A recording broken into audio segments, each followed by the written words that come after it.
experience. This cat is insane. He's covered in hair and he's just thrown himself against me, wanting attention because I'm giving the whiskey attention. So I'm going to have some chocolate.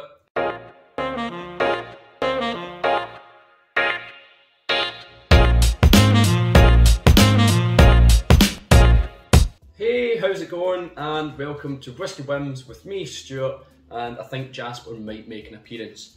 Today we've got an 18-year-old from Bunnahabhain on Islay. It's 46.3% ABV, non-chill filtered, no added colouring, and it's matured in ex-sherry casks.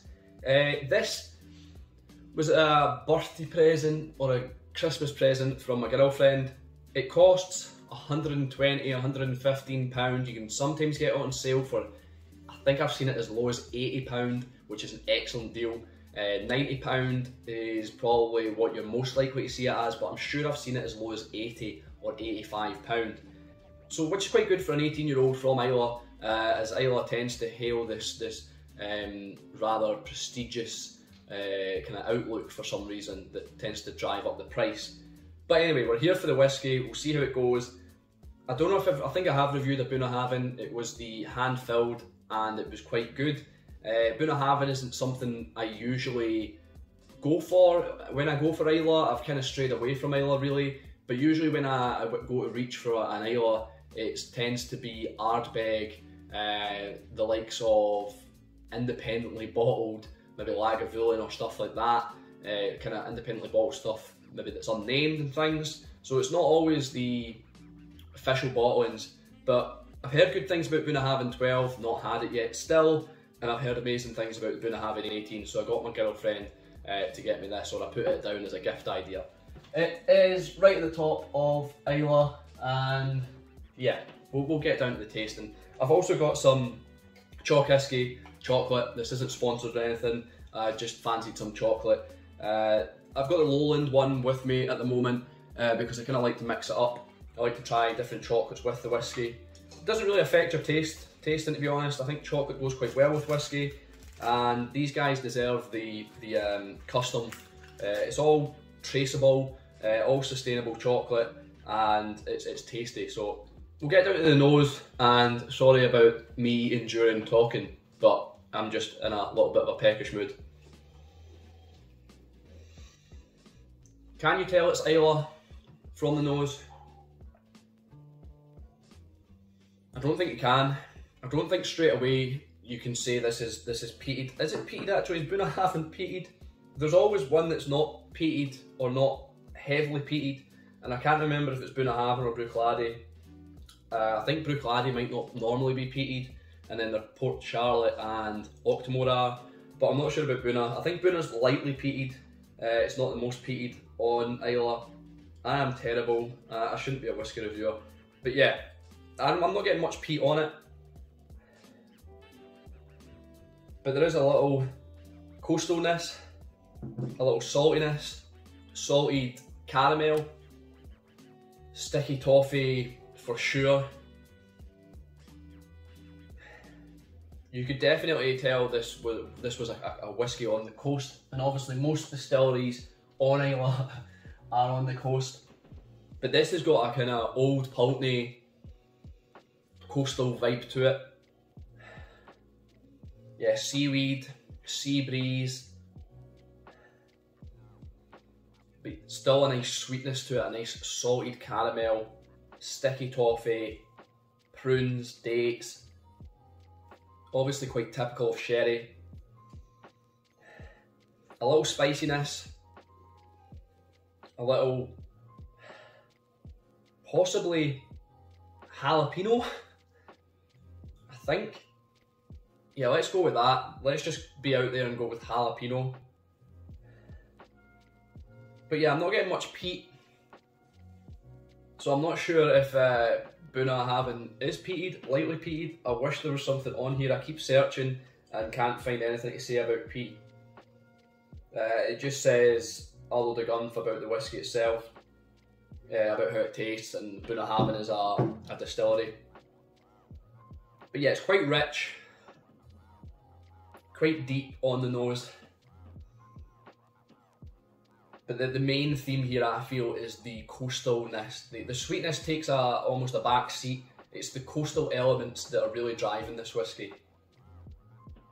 So the palate.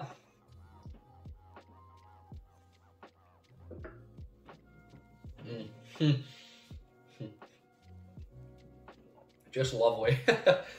Just lovely in the mouth. I know a lot of people, or not a lot of people, but there's certain drinkers who like a nice, smooth experience with whiskey. They like it going down smooth. They don't really like to feel a burn, and you shouldn't really feel a burn with good whiskies.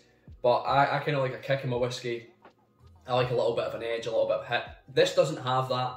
The reason I really like it is how nice it feels in the mouth. It's oily, velvet, voluptuous. It coats the mouth. It's like briny. That saltiness is coming through. Real savoury tuck biscuits. The ones you can put cheese on or whatever. They're just little crackers. They're kind of covered in salt. Tuck. TUC. Yeah, it's savoury. It's mouth-watering, oily, buttery. It's got you wanting a little bit more of it. You're craving a little bit more now. Well, I am, definitely. That kind of buttered popcorn flavour, vanilla, quite creamy.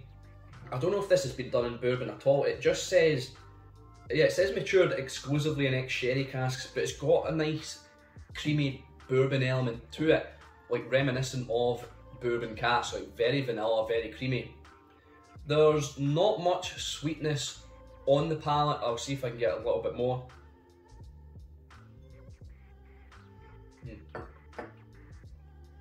Maybe right at the front, as soon as you take the whiskey in, just before it touches your tongue, as soon as your tongue touches it, you might get a little bit of a kind of toffee popcorn. We'll stick with the popcorn idea, that buttered popcorn.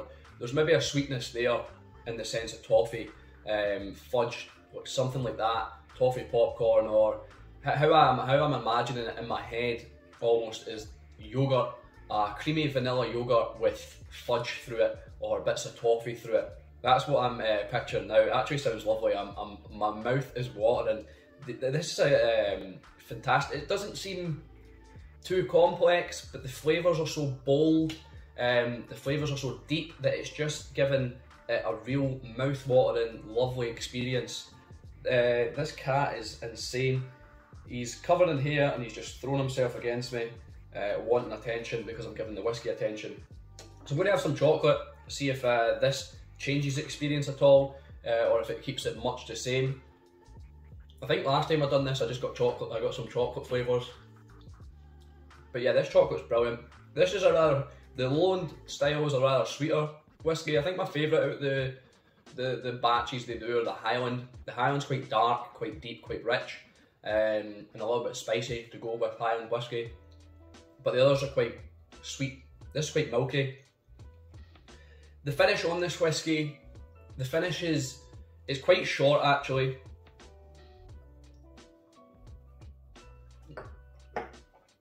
Yeah, it's quite, there is a little bit of a lingering, maybe a little smokiness, but it seems to evaporate quite quick, the finish. It's all in the palate for me. The nose is nice, but this whiskey's all there in the palate, that oiliness, that butteriness. I'm going to stop talking about it because I'm just going to end up pouring more. But the finish is a little bit fleeting. If I was to say anything on the finish, I'd probably say some sherry notes coming through. There's a little bit of a raisin flavour, some toffee again. The toffee is probably quite consistent through this whiskey. Is there anything else on the finish? It just seems quite quick, quite quick, unfortunately, for the finish. Whereas it's the palate that's holding this whiskey together, and it's the palate that's excellent. Lovely. So I'm enjoying the palate, and I really do want to pour more, but I'm going to withhold. So we'll get down to rating this whiskey. The three things I rate this whiskey in, and should I have another bit of chocolate while I'm talking? Probably not, because that's quite rude. I'll have a bit of chocolate after I've stopped recording. So the three ways I rate the whiskey: would I buy it again? Would I recommend it, and do I think it's worth it? So we'll start with what I always think is probably the most influential decision on a whiskey, and it is the price. So do I think it's worth it? At £120, No. At £100, possibly. It's quite tough. At £90, if you get this on sale for £90, snatch it up for sure. £120 just seems a little bit much, but it is 18-year-old, it is Islay, and I'm just making excuses, possibly. But yeah, it's maybe a little bit much at £120. £90, brilliant. I think that's an amazing deal. £100, not bad, and I'd probably say it's worth it at that. So it's maybe just not worth it at the RRP of 120. But yeah, that's just one factor. Would I recommend it? Yeah, I would. I think this is quite an interesting whiskey. Although the finish is short, there's definitely a nice nose to it, and like I said, the palate drives this whiskey. I've always found that it's usually the nose that's the bigger contributor to the whiskey, but on this whiskey it's the palate, that oily, that creaminess, that mouth-watering feel. So I would definitely recommend it. I think you should try it. Would I buy it again? I think I would. If I can get this at £80, £90, at a stretch £100, I think I would buy it again. I do think it's one to have. I've heard people saying the 12 is better. Obviously, better value for money that's said because of the price of the 12 and the flavours of the 12. But yeah, I think I would go for this again. I'll try the 12. I'll need to get the 12 tried, and if I like the 12, then maybe the 12 would be over the 18. But yeah, I think I would buy it again. I'm enjoying it, and I'm maybe about a quarter of the way down the bottle, so I think it's still got a lot to offer. I think there's still a lot to explore.